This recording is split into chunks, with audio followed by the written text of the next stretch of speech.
following is a production of DallasCowboys.com and the Dallas Cowboys Football Club. How about them Cowboys? Yeah, go Cowboys!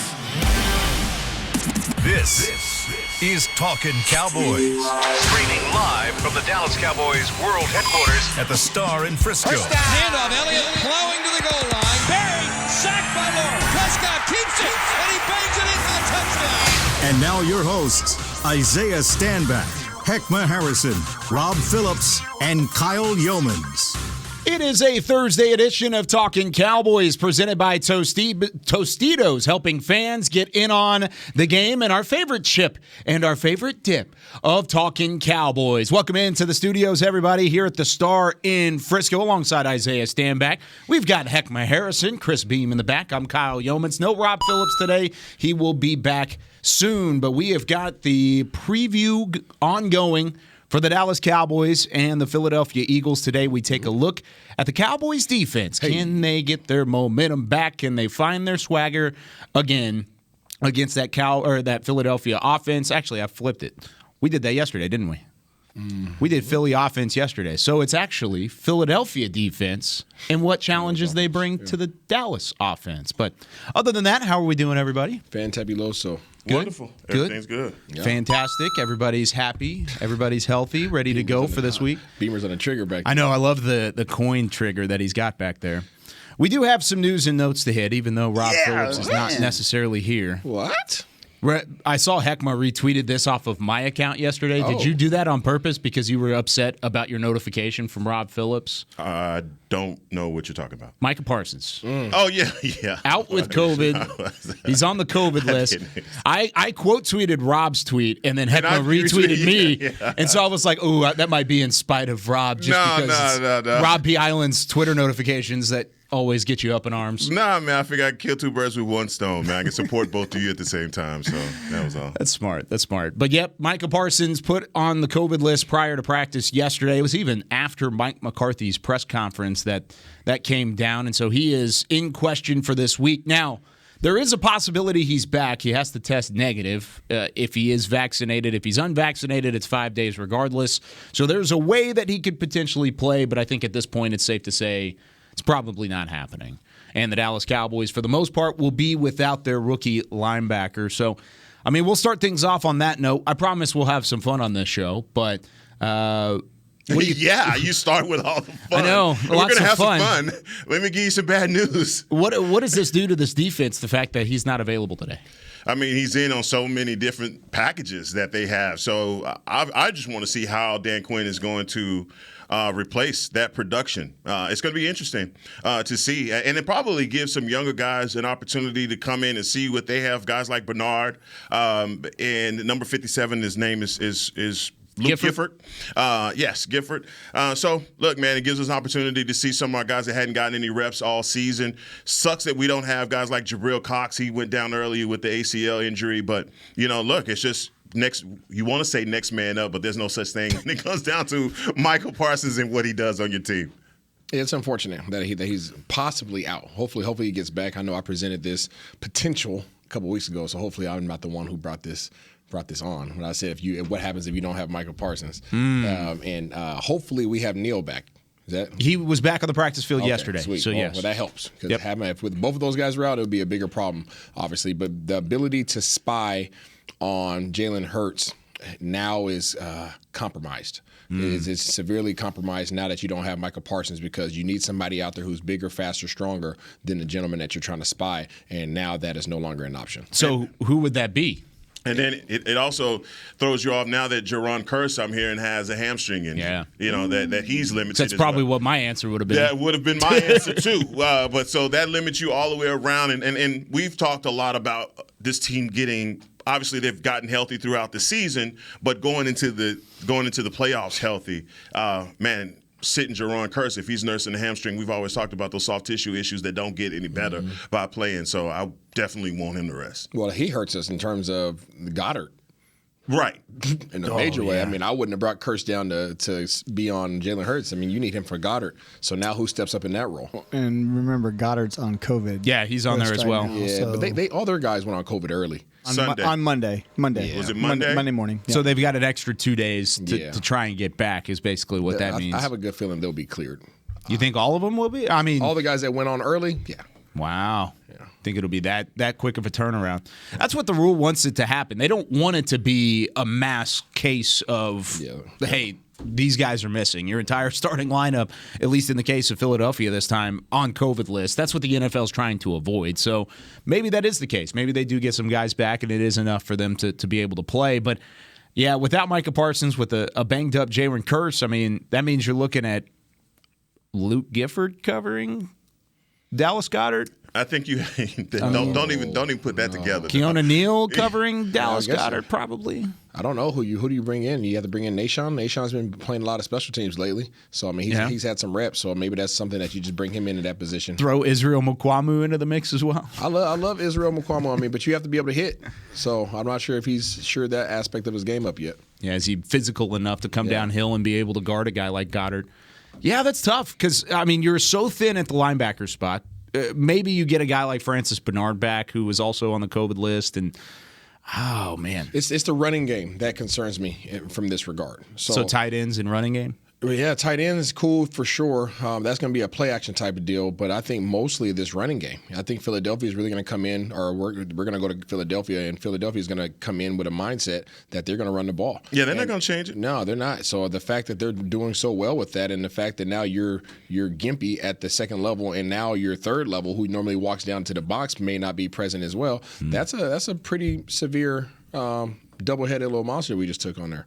So who does that put the pressure on defensively? Does that put the I just heard interior D lineman. Okay, I mean the same as last week. The interior D line last week, the defensive ends did a great job of getting pressure upfield. We already talked about that. But Gallimore and the rest of the crew on the interior, they Carlos Watkins, all those guys have to have a presence. They really have to be dominant because not only do you need to be able to disrupt Jalen Hurts at the quarterback position, but you have to be able to stop Scott and Howard and those guys. No, it's a tough assignment, and you're right. We're shorthanded, but going into this last game, I think the ideal is mentally is to get guys prepared for the first playoff game at home. You can't go into this game thinking, "Oh man, it's a blessing that we don't. This isn't the one that we have to get because getting that Micah news would have been devastating." But at the same time, this is one where you. Offensively, that's where our mind has been, not so much on this defense, but when you talk about guys at the second level, Wilson,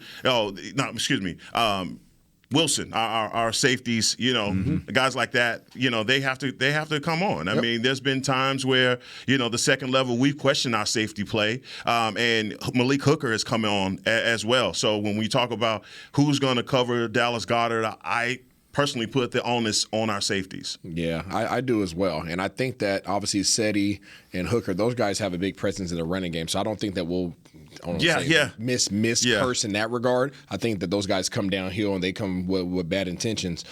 However, when you are so aggressive, when you know that is what the team is asking of you, to be physical, to have that that impact at that position, at that particular level, I think it works against you because now you can become overly aggressive, right? Yeah. You could be so committed to stopping the run that now Goddard can sneak up behind you. But also, when you think about the Philadelphia passing game and what they do, that it's what they do. It's more of a dink and dunk style. For sure. So I don't know how worried they are about even with the Devontae Smith and all the speed that they have. They can't fall asleep on that. But again, your attention has to be at the line of scrimmage and just keeping things in front of you. Sure. So one of the good things about yesterday, too, outside of the Parsons news, is that everybody else that was either on the roster or on the practice squad was available at practice. So it wasn't like it was a bigger issue at the moment, and hopefully it's contained within just the linebacker room at the moment, because that's what I see this as. I see it as a continuation of what had happened out of the linebacker group, and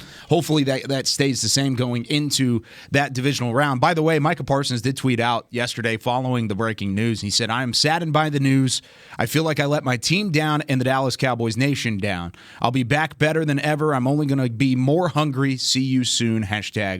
#Lion." Bazooka. The bazooka. Yeah. Yeah, if I'm a team that's getting ready to face the Cowboys in the first round of the playoffs and Micah Parsons is 1 week rested and a little bit angry, I don't know if I'm okay with that. He's starved. He hasn't had any food. I don't know if I'm super excited about that. But at least talking about this Philadelphia game, does his absence take away a significant bite from that defense, or is it still one of those ways where you look at it and you say, oh, okay, Dan Quinn's running this thing, DeMarcus Lawrence is still there, Randy Gregory's still there, Trayvon Diggs is still there.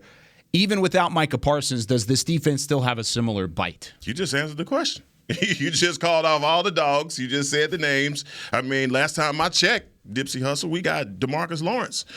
We still have Randy Gregory. So I feel good about our ability to present pressure.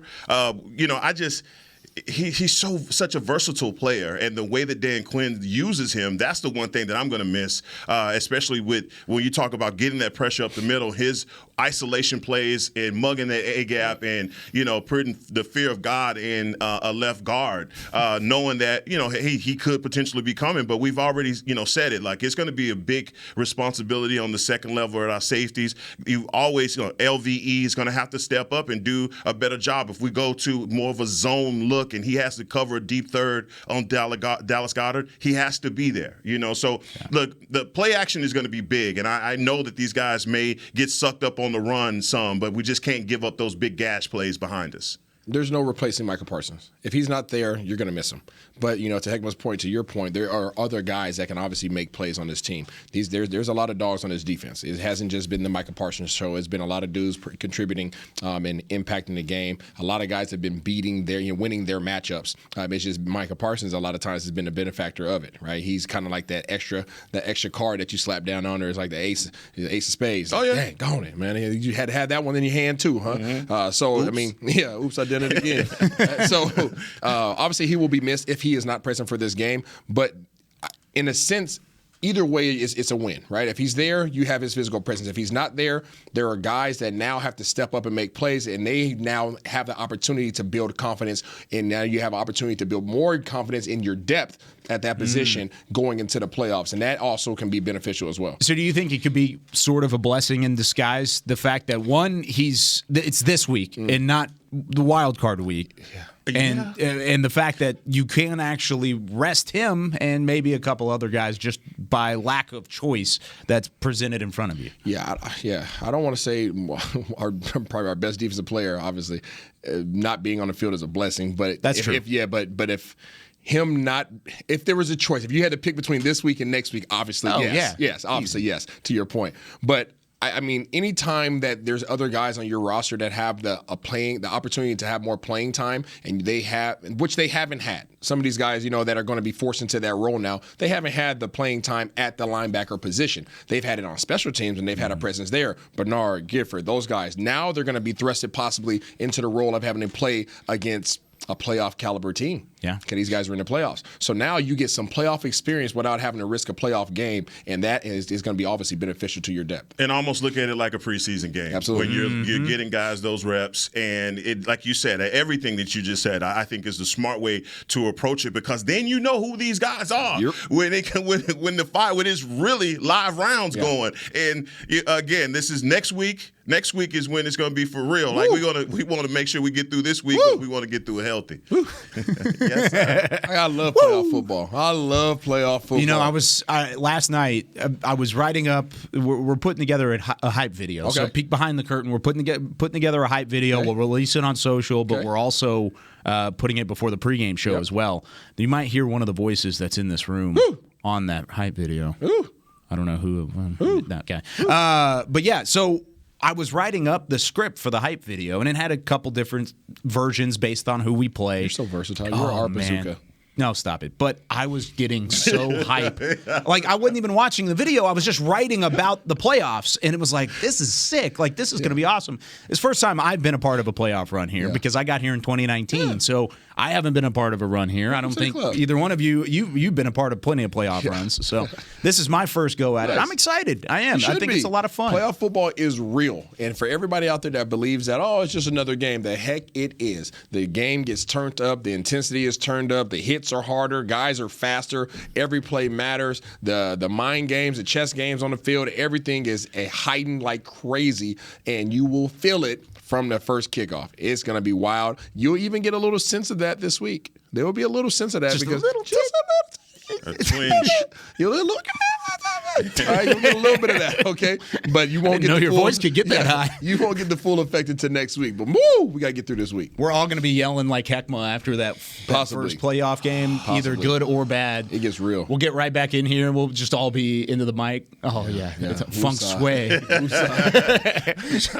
it there, dog. One final note on Micah Parsons before we move on to the offense in the next segment. But Micah Parsons will finish 2 sacks away from the rookie sack record because he is not available this week for the most part. He was 1.5 off. That sucks. Javon Curse back in 1999 had 14.5.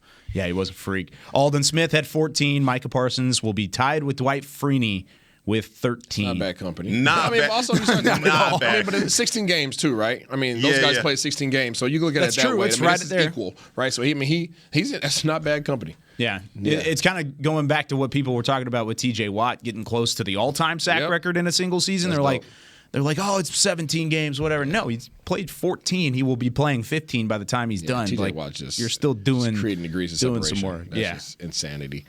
What do you think about Cooper Kupp's comments about the asterisk? About how he doesn't like that you're going to break records that were set in 16 games? Well, he's pretty much saying that you should put an asterisk next to all the records that are broken. I mean, you could say the same thing about the guys who broke Absolutely. the record that No, I he's agree. breaking. I agree. There There used to be 10 games in the league No, I back agree. in the day. So yeah, I think records are meant to be broken. Hey. So that's how it goes. But when we come back here on Talking Cowboys, can Dak Prescott and the Cowboys offense replicate some of the success that they had in week 3 of the NFL season? We'll talk about it next, right after the break. There's nothing as unique as our eyes, which is why Essilor pioneers ways to make lenses as unique as you. Verilux for super sharp vision, Essential Blue for protection, and Crizal for freedom from glare. 3 cutting-edge solutions in a single unique lens. So whatever your needs, insist on Essilor. Visit your local Essilor experts and find the perfect lens for you. See more, do more, Essilor. New Dr. Pepper Zero Sugar. You deserve it. I do deserve that. You deserve decadent flavor without sugar. And a day at the beach without sand getting everywhere. And a relaxing bath that your children don't interrupt. I deserve all that? It's really just a visual metaphor for Dr. Pepper Zero Sugar. Everything you want, nothing you don't. A visual metaphor on the radio. I do deserve that. Dr. Pepper Zero Sugar. The zero you deserve is finally here. At AT&T, everyone, new and existing customers, get our best deals on every smartphone. Why? Because you deserve it. For turning your living room into your office and your gym. For teaching grandma how to video call. And teaching her again. It's the button on your left, Nana. Okay, your other left. It's not complicated. Everyone deserves something new.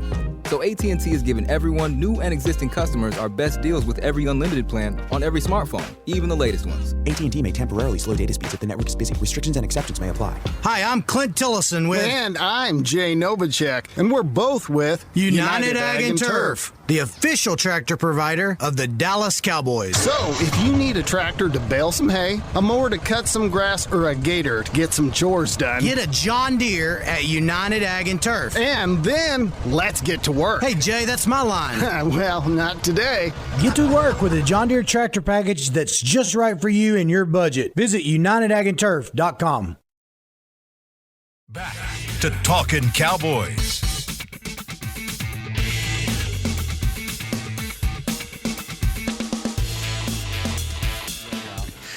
Oh, what read is it? Oh, it's a Great People, Great Pay replay here on Talking Cowboys. You've heard it already that that Jason Witten has joined the Caliber Collision team. You can join him to do great work with great people for great pay and apply right now at jobs@caliber.com. That's jobs@caliber.com.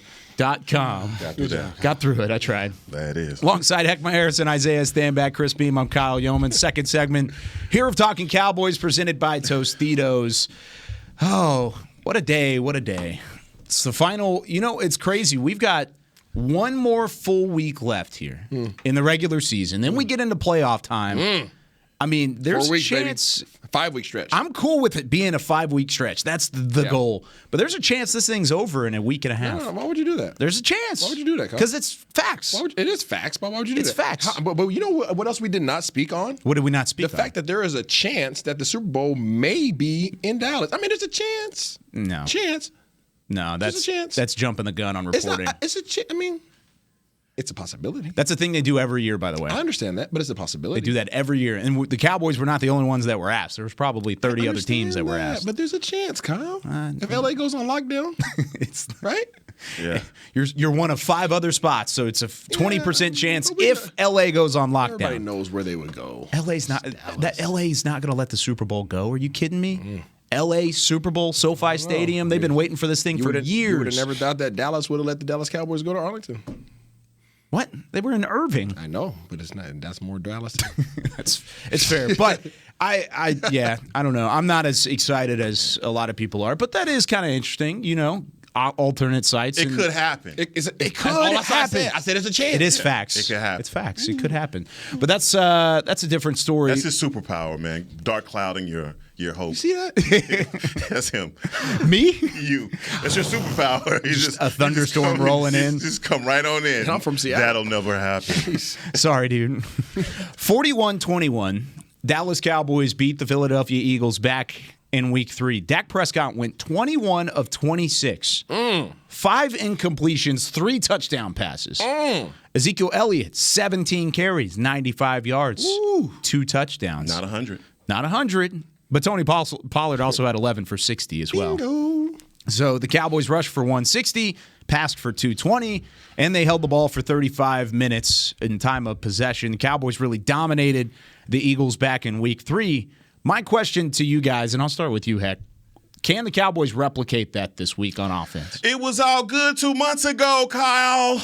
Can't we get back to that? That's what we want to do. And you know what, man? One of these days when you get married, man, and you're married for a long time, you want to reminisce about the good old days. I reminisce. You'll pull out your album, your wedding album, and you'll go through and you, baby, look at this. Look at this. You know, that's what you're doing right now. You want to go back in time. Recollection. You want to go back to when it was all good, baby. Do you remember back in Week 3? Back in Week 3. But you know what? I think, you know, the gripes that you've had for Kellen. I'm glad you grabbed that and not your Rolodex. Right? That would have been bad. That would have been. But I'm just saying, man, I think the inconsistency of the offense over these last few weeks obviously has been the reason why no one points out that, oh, my God, you're number 1 in scoring. You're number 2 overall in offense. Nobody will point to that about this offense simply because of the inconsistency. Dak Prescott right now, 4,100 yards. There are only 7 other quarterbacks in the league that has more. But again, the inconsistency of this offense is what is plaguing us. You go back to that particular matchup, we just dominated from the word say go. I mean, field position, ball control, all of those things. And it was the catalyst was the running game. So many questions has been asked about Kellen Moore. What is Kellen Moore doing? What's happened over the last 6 weeks? And in my evaluation, I just believe that Kellen Moore is the type of offensive coordinator that coaches, you know, plays and not players. And so much has been asked with Devontae Adams and Aaron Rodgers and how they're able to do what they do. Well, hell, you know, if you don't have a wide receiver room that has CeeDee Lamb, Michael Gallup, and Amari Cooper, then obviously you could take plays and say, these are the guys that we're going to call them for, you know. And we started at the beginning of the year talking about 3,000-yard receivers, and we have squashed all of that. Yep. Although CeeDee Lamb does have 1,000 yards. Right now for us, and I don't think that this is going to be a situation where Kellen Moore goes into the Philadelphia game and say, we're going to let Zeke carry it 35 times, and or Tony Pollard is going to carry it this many times. I think this offense is what it is, and what you see, they're not going to change their spots for anyone. It's the big playability of this offense. They've got to get back to that. I understand all of the gripes about this offense right now and where Kellen Moore is, but truly, this is a big play offense, and it's all going to be contingent on what Dak Prescott can recognize and who he can get the ball to. And so much of it comes back to the running game. You know, when you were talking, I just think about, you know, somebody when maybe the wife is in the kitchen making a fresh meal, right? Just go ahead and say Thanksgiving. Right, you're into making Thanksgiving. Thanksgiving smelling good, it's fire. You know everything's gonna be nice and fresh, and there's gonna be buttered biscuits and everything else on the table, right? And then you got a couple days later, you get some leftovers, and it's food, right? But it's just not the same as it was when the food was fresh. Yeah. And I feel like a couple months ago, the offense was fresh, right? It was a fresh meal. Right now, you go to the fridge and now you just you got some leftovers. Like, it's cool, I'm gonna eat it, but it's nothing like it was, a couple days ago. Right. And I feel like that's what the Dallas Cowboys offense is right now. And they have to find a way to get back in their doggone cookbook. They have to find a way to get in that cookbook, and guys have to find a way to learn how to doggone make up the doggone mashed potatoes, the mashed taters. Yep. I can go down there and get whip it. I don't want to see just the wrist. I want the whole arm in that thing. Okay, wicking it up. Okay, and there hasn't been enough wicking. We haven't seen Zeke enough eating. Right, there hasn't been any of that. I can probably count on our hand how many times we've seen Zeke go like this year. Yeah. It has to get back to that if these guys want to attain what it is that they're going after. Is that who they are? I mean, think about, and so many people ask the question like, what is your identity? What is the identity of this team? It ain't running. Nope. It should be. Not anymore. It's supposed to be. So I truly think that I think that the personnel, let me be careful about how I say this.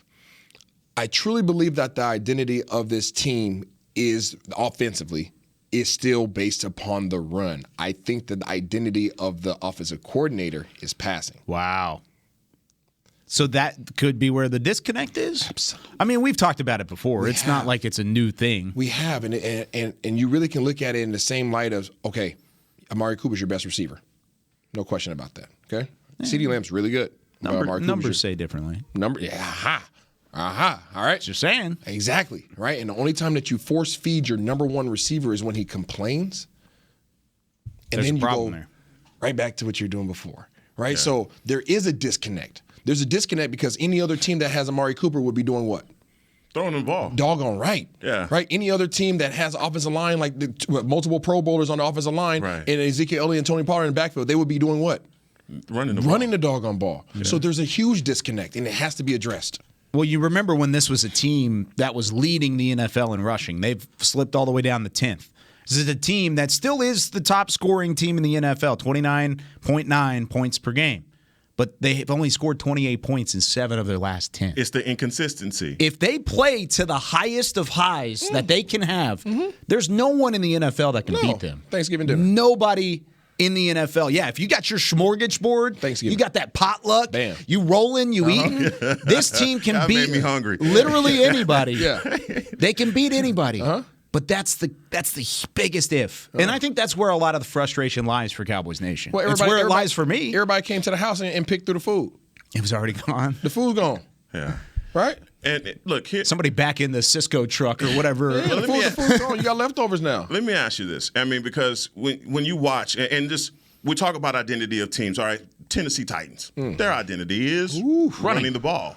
You know what you're going to get. Right? And there are 32 teams in the NFL, and maybe there's only 2 teams in the NFL that you could point to that say that's their identity is running the ball. And we show what we expect to have smash mouth football be played. All day. Everybody else, it's the disconnect that you're talking about. They're a running team one week, and then they're a passing game, then they're a passing team the next week. When I look at teams that, like, when going back to Green Bay with Devontae Adams, if your defense says, look, we're going to relegate all of our assets to stop this guy, what happens with the rest of the team? Other guys start to eat, right?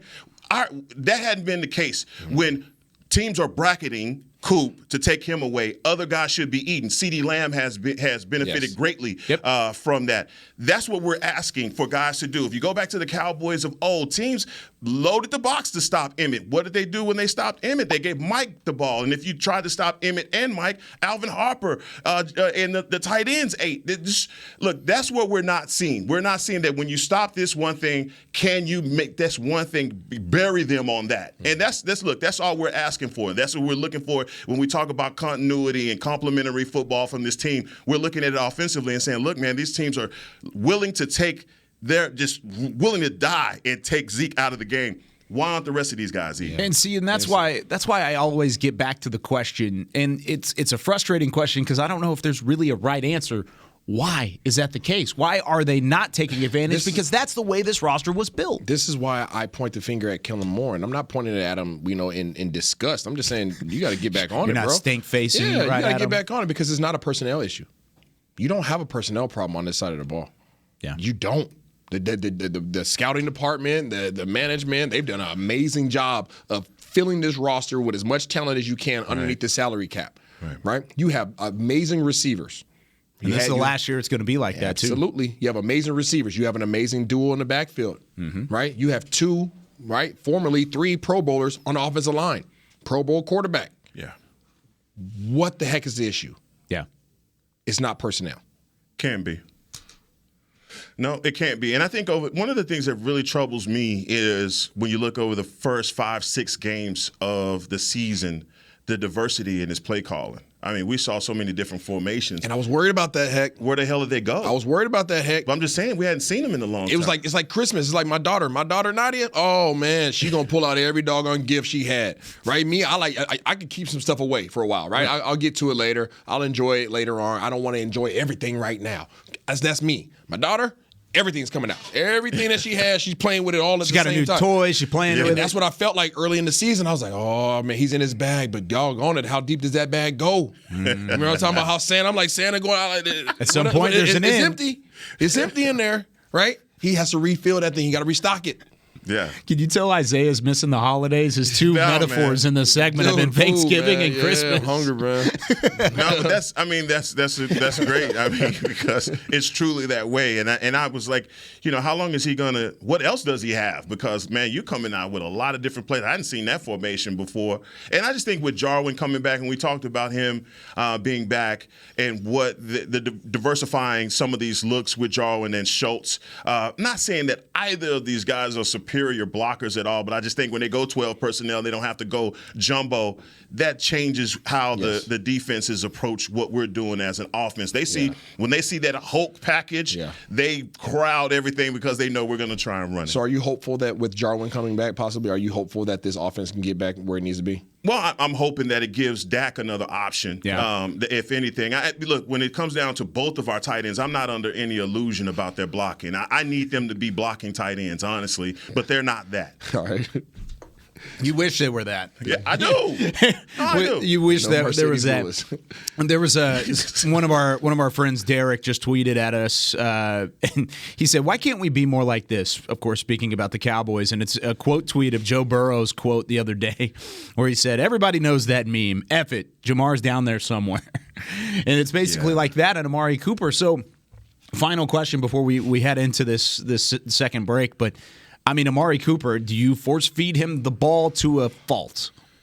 You don't have to a fault. But, I mean, you need to get the ball in his hands. If you're throwing the ball 38, 40 times a game and he's only getting it 3 or 4, that's a problem. That's a problem. You're throwing the ball 40 times. You're giving your number one receiver, the man that you're paying to be the most dominant guy at that position, 4 times. Is there a possibility they're trying to keep him fresh going into the postseason? No. I just wanted to ask. No, I know it's a question, but no. Okay. No. Get him the ball. Get him the ball. If you play the Kansas City Chiefs, who do you know is getting the ball? Kelsey. It's Kelsey Hill. and Tyreek Hill. Yeah. He's getting the ball. Yeah. Find a way to stop him, but he's getting the doggone ball. Whether it's at the line of scrimmage, whether it's on a fly sweep, whether it's down the field on a big play, they're going to try to get the ball in his hands how many times? 10 times? Yeah. At least? As much as they can. As much as they can. And guess what? If you focus on him, then what? Kelsey. Yeah, and that's the way the NFL goes. And some of your good teams, they have the ability to go away from one guy to another. Like I was just talking about. Look, Amari Cooper, man, he's been inconsistent himself. You know, we've had the road Amari Cooper versus the home Amari Cooper. We've had a lot of different things that we talked about number 19. I mean, he's thugged it out through some injuries this season, but there's been some inconsistency in his play as well. Ooh. You know, I understand. You know, when he stands up and says, I could be the number one guy in the NFL anytime. I mean, but come on. Who's your number one receiver on this team right now? CeeDee Lamb. CeeDee Lamb. The numbers say that he is. By a significant margin, too. I'm going with the numbers. I'm not going with anything else. No, I'm saying I want to know what your heart says. But I'm saying the heart still says CeeDee Lamb. No, my heart says Amari Cooper. Okay. But the numbers say CeeDee Lamb. I agree. And I believe that is going that way because teams are taking Amari Cooper out with bracket coverage. Dak isn't force feeding him. If Dak is trying to force feed Amari Cooper, then that's interceptions. because you're trying to throw in the coverage, and the question is going to be, well, you see Aaron Rodgers doing it. Aaron Rodgers force feeds, but guess what? He won't throw it to a fault in covered by 3 people and willing to get that interception. If Joe Burrow is going to say F it and throw it down there, hey, that must be nice to be him, But we don't live in that same reality, dude. We got other guys besides the one guy he has. To back up your point, Amari Cooper, the game after he said, I'm the best receiver, I want to be the best receiver in the NFL. He went 8 receptions, 122 yards and a touchdown against Minnesota with Cooper Rush at quarterback. After that, 37, 51, 41, 51 again, 8, 85 after he complained a little bit, got 7 receptions, 85 yards and a touchdown, and then last week 3 receptions and 18 yards. Unacceptable. So it's inconsistent, but at the same time, I mean, the targets have been decently high the last 4 weeks, 7, 5, 11, and 7, but you probably still need to get it more to him, though. 7. If you're throwing the ball 40 times?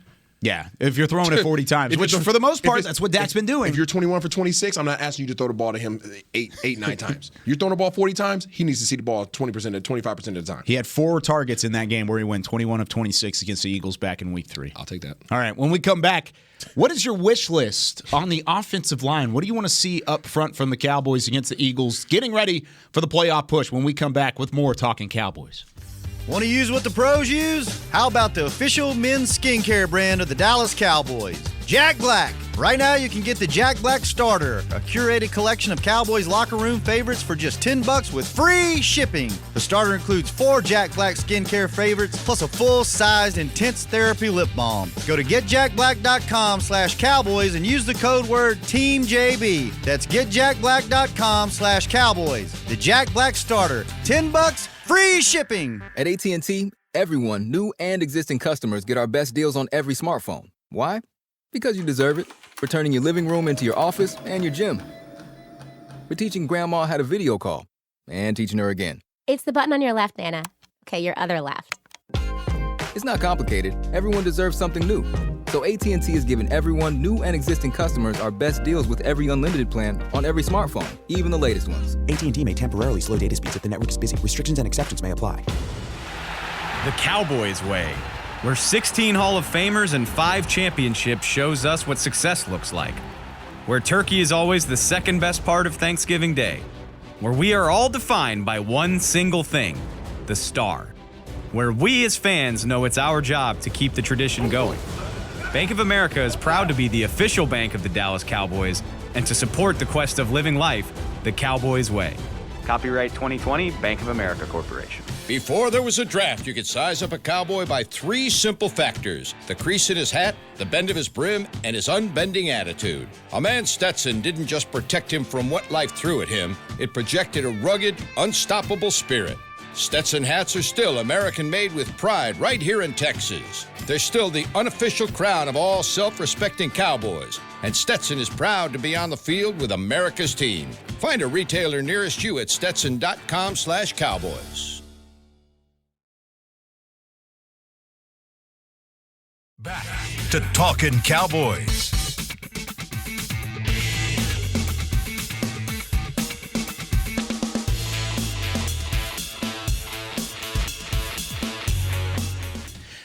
Whether you're watching from home or you're cheering in the stands, with Essilor lenses, you can see every exciting play. Book an appointment at your local Essilor experts and see what Essilor can do for you. See more, do more, Essilor on Talkin' Cowboys. What was the dance at the end there? Oh, it was the Rob P. dance. You got to do the Rob P. I like it. And he does the jazz hands. The jazz Yeah. You got to hit the mic like 4 times. Yeah, pop, pop, true. pop, pop. True. I tried. Got to box the mic. Guys, did you see that the Washington football team might have might have spoiled their name release? Oh, did it? You want to talk about it? What? Or you want to let it? You want to let it what's happen? the word? So scheduled for announcement on February 2nd, but a CBS report came out that says that Washington has only filed for one website name. Oh my jeez! People can They so look that smart. up. It's all public record, so it's not that hard. Come on, yeah. man. Why would you It's not like- try and get all of them? It's like $10. Yeah. What is it? The Washington Admirals. Yeah, I figured it was gonna be somewhere along those lines. If you go to WashingtonAdmirals.com right now, it's a Quidditch team. Is it really? Yes, a Quidditch team. Maybe that's why they did it. Yeah, maybe they did that on purpose. I don't know. Maybe they didn't spoil it, but a lot of people are. Anybody a big Harry Potter fan know what Quidditch is? Yeah, yeah, big Harry Potter guy. All the time. That went right just over like my Heckma. head. Yeah. That went right over You my don't head. know what Quidditch is. What is it? Heckma's big. It's a made up sport in Harry Potter. Yes. Oh, okay. Yeah. They're like brooms and a ball. I don't know what they Yeah, It's to ride a broom. Yeah, I know. I didn't know it was called Quidditch. Yeah, that's Quidditch. And they have like a real version of it now that they play on like college campuses and stuff. And they're definitely Quidditch team. They're a Quidditch franchise, so can't wait till they change their names. Nice. They got to ride around on brooms while they're playing football. That just sucks for them. Chase we Young. just ruined your February 2nd. Oh, gosh. The Admirals. Final segment here of Talking Cowboys presented by Tostitos. So Glad many you're with syllables. us. So many. Washington Admirals. Gosh. Wish list for the offensive line. Cowboys giving up 17 pressures against Arizona. It's not good. That's great there, guys. Heckma, what do you want to see from the offensive line against Philadelphia that'll give you more confidence going into the playoffs? Well, whatever you do, and I saw Fletcher Cox was on that COVID list. Yes, he was. So, I mean, whew, if Fletcher Cox is not on the field, then I guess that would be a good thing for our offensive line. But still, you have guys like Javon Hargraves that are dogs and will be there, and we saw the pressure that he presented against us the last time we played these guys. Look, I just having Tyron Smith back. I'm really grateful. It's just about him being back, but offensive line wise, I mean, Connor Williams, man, he's got to stop with the holding penalties. Biotish, whatever it is with the offsides, the snap, or however it's going, these guys have got to get this together. And Leo Collins, man, I just feel like the last game, man, number 71 did not have his best game, but I want to see them with the same list of, you say 17 pressures, Yep. So. I'm going to say run it back. That's not a good thing, but I want to see that same five together again. It won't be that type of pressure. Arizona just said we're blitzing. We don't care who you are. We don't care what it says after your name when it says all Philly pro. can do that too, though. They can, but they won't. They don't.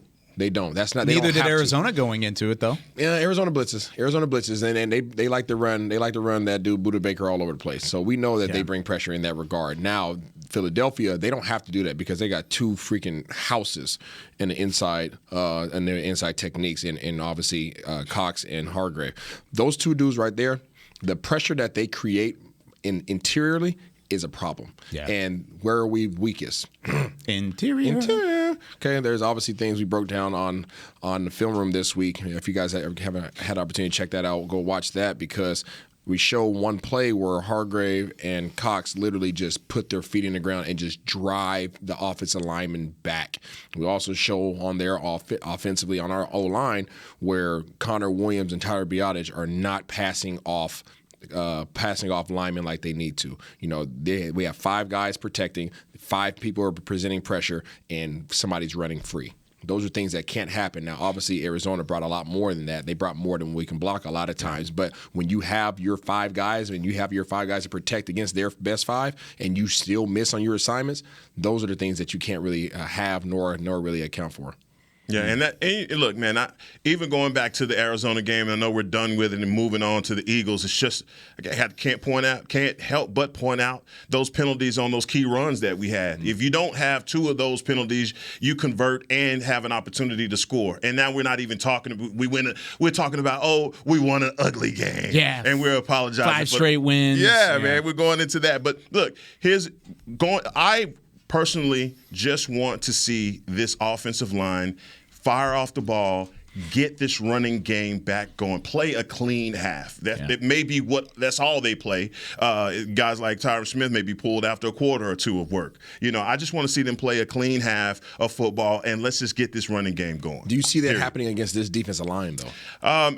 They have to, because guess what? It doesn't get any easier with the defensive lines that could be coming in town. The way that it fits right now, the team that you're going to play in the playoff may be the Rams. Or Arizona. All right, yes. So or San Francisco. you're going to probably see a top-notch offensive line in your first game. But those are edges, right? For the most part, except for LA. Aaron Donald. Except for LA. Okay. All right, most of those guys present pressure on the edges. The interior pressure is a whole nother animal. And we saw that with Chris Jones. Yeah, it's a whole nother animal because if they're strong, if that's where they're strongest and that's where we're weakest, then there's a problem there. And outside pressure has given this offensive line some flack all year long, too. But I feel okay about Collins and Smith. You know what I mean? So even if they have their best guys out there, guess what? Our best linemen are out there too. Unless you want to come on the right side and face Martin. Good luck. But when you start talking about the center and the left guard, even though there's better play by Connor Williams, there's still communication issues, and that is something that has to be shored up. So communication issues plus the strongest defenders being on the interior line, that's a problem. My confidence is in we've done it before. Yep. Versus them earlier, and we talked about what Zeke did and what Pollard did, and we had some strong inside runs, and we definitely switched it up inside and outside. Absolutely. And so that's the only reason why I feel confident in this game. And again, just going back to it, at some point after this week, everybody's a dog. Absolutely. And there's no at some point it's just gonna be what it's gonna be. And whatever you've shown on film as a weakness will be exploited. And there's plenty of it. Trust me. There's plenty of it. Assistants and data guys that are sitting up there watching, all they do is watch film and plug numbers. And they say, when you come out in this, or if you run this stunt, this percentage of the time you get home. Like, there's so much data that is collected, that's conveyed over to the coaching staff and then down to the players, that is absolutely insane. And you can't do. How many teams change what they do when they come to none of them? You are who you are. You are who you are by that point. You might throw a little twinge in there. You might throw a motion, change your formation, but you are who you are. And here we go. One final test before that playoff run. We'll see how that goes for the Cowboys. We've got one final Say It With Your Chest Friday of the regular season, and then we get into playoff time here on Talkin' Cowboys. Join us tomorrow, 9 a.m. Central Time, as we'll break it all down for you. We'll tell you how to make some money with DraftKings, and then, of course, we'll give our pick'ems, and you'll be able to include yourselves in that call. Yes. 888-855-2297 tomorrow at about 9:30. Give us a call. We'll have some fun with it. But for Heckma Harrison, Isaiah Stanback, Chris Beam, I'm Kyle Yeoman saying so long. We'll see you tomorrow on Talkin' Cowboys. This has been a production of DallasCowboys.com and the Dallas Cowboys Football Club. How about this, Cowboys?